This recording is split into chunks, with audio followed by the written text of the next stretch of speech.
to the Citizen channel. Yes, I'll be doing a number of specials, of course, as the 2024-25 season concludes. Of course, we'll have a look about it. It's like history now, won't it, as we look back, but there'll be a few specials coming on the channel. And this first one, or this one I'm doing today, there'll be plenty more. A two-parter. This is the first part. Of course, both parts very interesting for me. Hopefully, interesting for you as well. I'll just call it City's Domestic Cup King. I did initially call it City's Cup Kings and Jokers, but I didn't want to go with the Jokers avenue because even though some people or some players didn't quite do it, I think that's a bit harsh. So I'll keep it. I'm not out to insult people. So I'll just come down on the conclusion of calling it City's Domestic Cup King. Yes, a third round defeat in the Carabao Cup at Spurs ended our Carabao Cup adventure a little bit early, just after 2 games. But in the FA Cup, of course, despite not winning it, we went all the way. We played as many games as we could. But who of our players stepped up and performed in our 8 domestic cup games of the 24-25 season? Pep used a total of 30 players this season, and out of this, 13 players made an appearance in at least half of the 8 cup games with a minimum of 30 minutes involvement. So yeah, they made a sub appearance for 30 minutes. I class that as an appearance as well.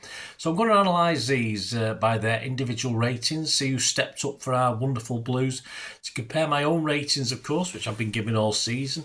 I'll also enlist the help of the Manchester Evening News, generally Simon Pekowski. I think Joe Bray did a couple, but it's mainly Simon Pekowski. I'll have a look at his ratings as well, compare mine to his and where we placed our players. Gives a little bit of a broader view of who did and didn't perform. Before we get to the 13 that did meet the criteria of playing at least 30 minutes in half the 8 cup games, we got some honourable mentions, yes, with the 17 bit part players who took their part in this cup season. Some 1 or 2 surprises as far as bit part players are concerned, but some key players, of course, with injuries and cup games missed out on the 4 qualification games. So we'll start with Caden Braithwaite. Remember him? Yes, a run out, of course, in the 2-1 win over Watford in the Carabao Cup. He became City's 3rd youngest debutant at 16 years and 229 days. The Manchester Evening News said about his game, he did not have it all his own way against a tricky bar and came off with cramp in the second half. He scored him a 6. Yes, I'll be kind, I said in my little summing up.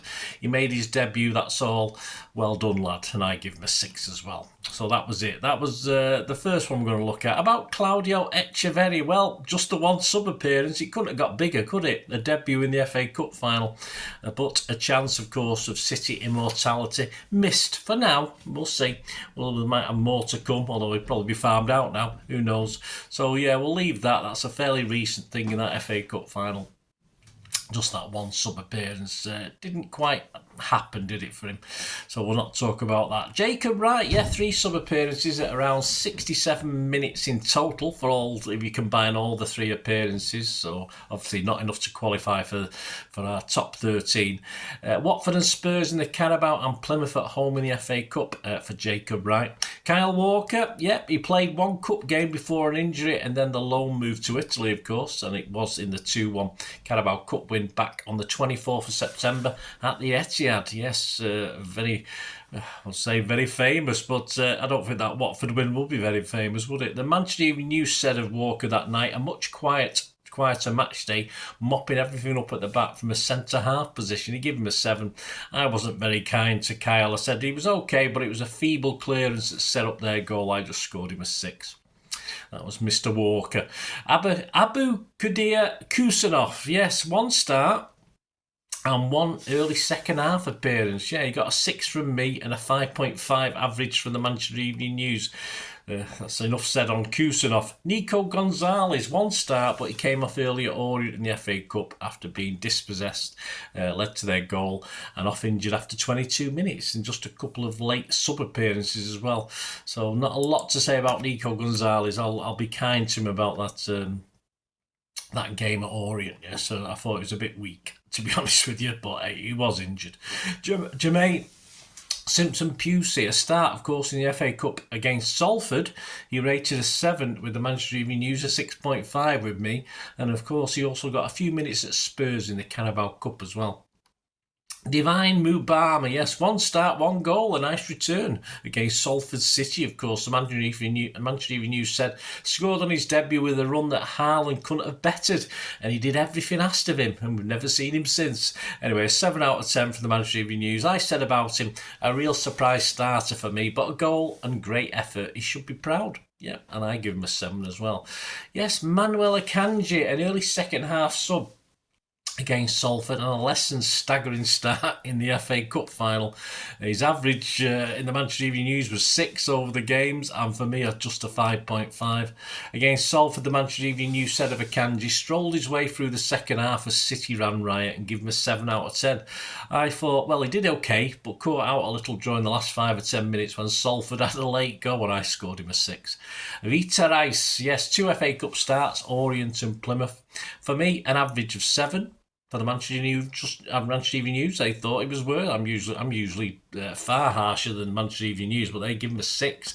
Against Plymouth, the Manchester Evening News said didn't put many feet wrong at the back, showed an authority that belied his years and was a threat from corners, and scored him a 7. Me, I said, yeah, he should be happy. He should be happy. Stepped up, took a bit more a back seat when Diaz came on, but well done, young man. And I scored him a 7.5. I thought he played very, very well. Ederson, yes, Ederson's makes it onto the not quite list. A couple of FA Cup starts against Salford and Bournemouth away. He probably might have started 1 or 2 more if he hadn't picked up an injury. The Manchester Evening News scored him a 6.5 average, me just a 6. Against Salford, the Manchester Evening News said very little to do, but came out importantly early on to clear when City were put under pressure, and scored him a 7. I said watched most go wide or over, but alert enough and a couple of saves when called upon, so I scored him a 6.5. Yeah, another guy is in this also ran phase or category, Erling Haaland, 2 starts and a sub appearance in the Cups, a 5.17 average for me. Manchester Evening News slightly higher, 5.33. An assist on 90 minutes in Man City 3, Plymouth Argyle 1. He scored in the 2-1 win at Bournemouth on the 30th of March. The Manchester Evening News summed that one up. He said a penalty miss and 2 good chances gone begging, then an equaliser and a blow to see him off injured, and scored him a 5. I scored him a 5.5, saying poor penalty but well positioned for the goal. Of course, he also was involved with an assist, wasn't he? The match report read Gundogan, a lovely through ball to Haaland, who cuts him from the right in a one-on-one with Hazard. He fails to beat the Argyle keeper, but the ball breaks back to him. He spots and squares for Kevin De Bruyne, who sweeps home from close in. So not okay, Erling. A bit of a mixed bag, all Erling. Not great. Just 5s. 5s are not good, are they? John Stones played both Carabao Cup games and a second half sub appearance in the 2-1 win at Orient in the FA Cup. He rated an average 6.33 with me, 6.67 with the Manchester Evening News. So John Stones, we'll gloss over John Stones' season, I think, here, and of course when we do the Premier League one as well. Mateo Kovacic, a big surprise, only 2 starts and a sub appearance coming on before half-time at Spurs away in the Carabao. Rated an average 7 with the Manchester Evening News and me, so we both liked his performance. His best, the man and match performance in the FA Cup semi-final win over Forest.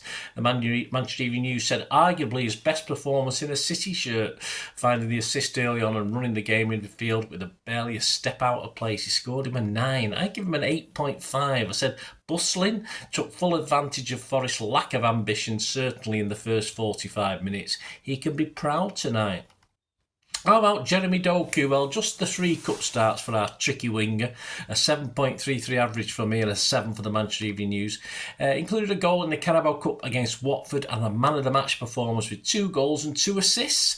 Yes, in the 8-0 win over the mighty Salford. The Manchester Evening News said he was the best player, 2 goals, 2 assists and a menace all game. They scored him a 9. For me, I give him a 9 as well. I said it was his turn to take the limelight off Savvy. Again, when they both play, one is usually stand out to the other.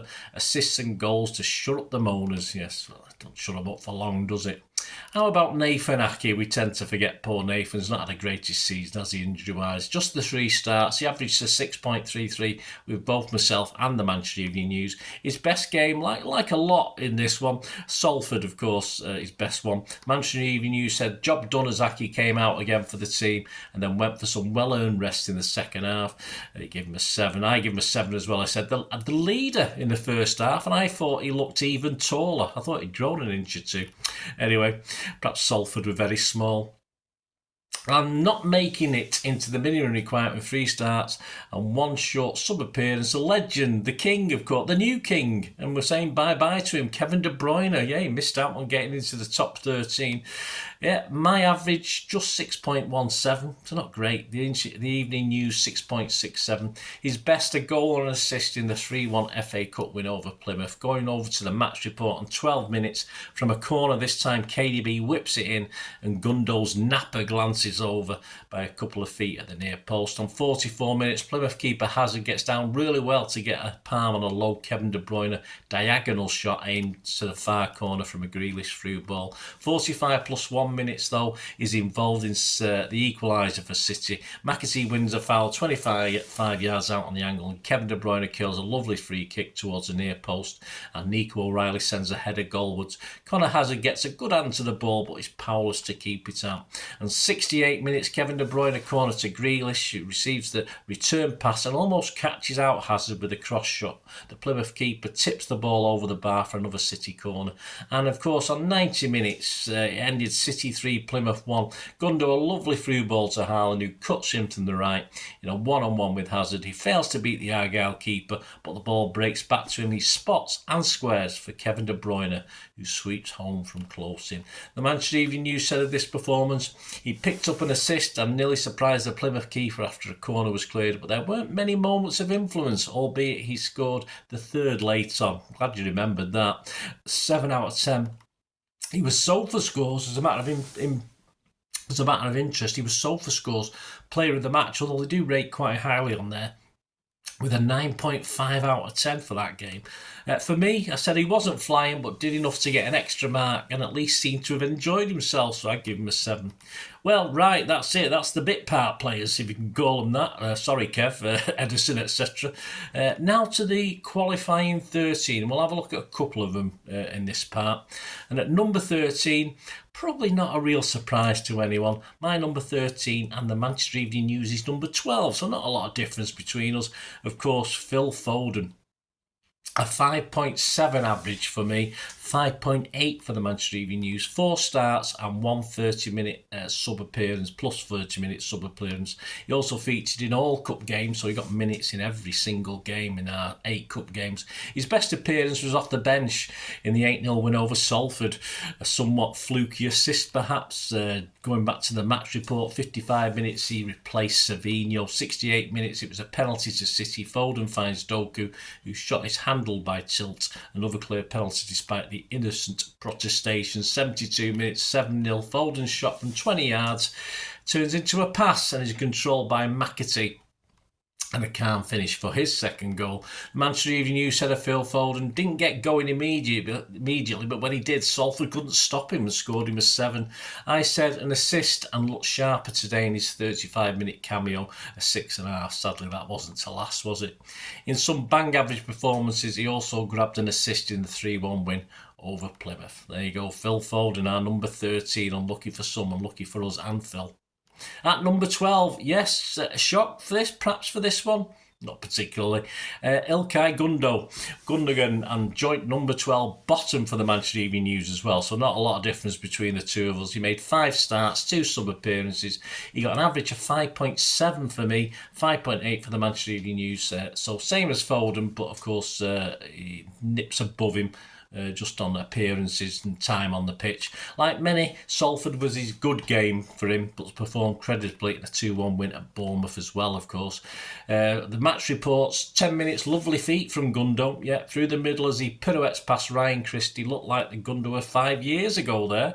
KDB controls and does a shimmy himself before playing it back to young Gundo, who plays on to Bernardo, who finds Nunes free on the right and crosses, and Haaland with a free header puts it wide. Yeah, this would have been so good, wouldn't it? 82 minutes after a good jinking and turning run by Grealish, Gundo strokes a shot in from the D that strikes the post. Yes, the Manchester Evening News said of his performance, one of his better games, finding pockets of space to attack Bournemouth and getting back to help out, and scored him a 7. Yeah, I wasn't as kind. I said he was okay, hit the post, but okay on the basis of this season so far, so I scored him a 6. There you go. There's no number 11, as I've just 2 tied for 10th spot. So join me in part 2 where we get to the nitty gritty. We find out who our king is, or kings, or jokers. But no, we're not doing the jokers. And I guarantee some surprises in part 2 as well. Especially that top 5, guys, you wouldn't particularly think about. And the Manchester Evening News and myself don't quite agree on City's domestic cup king for season 24-25. So join me for that, guys. Hope you enjoyed this little look back. As I said, there'll be a few specials coming over the next summer break before the 25-26 season starts. So hope you enjoyed it. Please, if you like what I try and do, want to support the channel, any help, financial or subscribing or whichever you can do for me is always very, very welcome. And there are little ways of doing that. So if you can just keep watching and listening, you can help us out. Thanks, guys. I hope you enjoyed the feature, and yeah, if you can support me through the subscription, if you can subscribe, guys, that'd be wonderful if you've not already done so. We do actually have memberships at the moment, just 99p a month, so you get access to all my City stuff, including all the history vlogs, dozens and dozens not been published yet that you get immediate access to, and every time I do a edit and do a vlog, you get immediate access to it as well. So you can have a copy of scripts as well if you want any hard copy of the sort of things I do on matches and teams and managers and players, etc, etc. So if you can join the membership, that'd be wonderful. We do fine. And yeah, if you want to support the channel just by watching the ads, that helps. Watch the ads, let them play through while you just have to check your phone or something, let it play out. And of course, if you follow any of the links, that always works as well. If you follow a link to one of the ads and you fancy something, I've done it myself. I've followed a link and actually purchased something from another organisation. But it can happen. It can happen. Not all ads are stuff you're not interested in. And of course, if you can give us a like, guys, that would be absolutely fantastic. All likes are much appreciated. Anyway, thanks for watching. Until the next time, of course, I only ever ask one thing, don't I? Please, I ask you all to stay safe, especially you Blues. Until the next time, come on, City. Bye for now.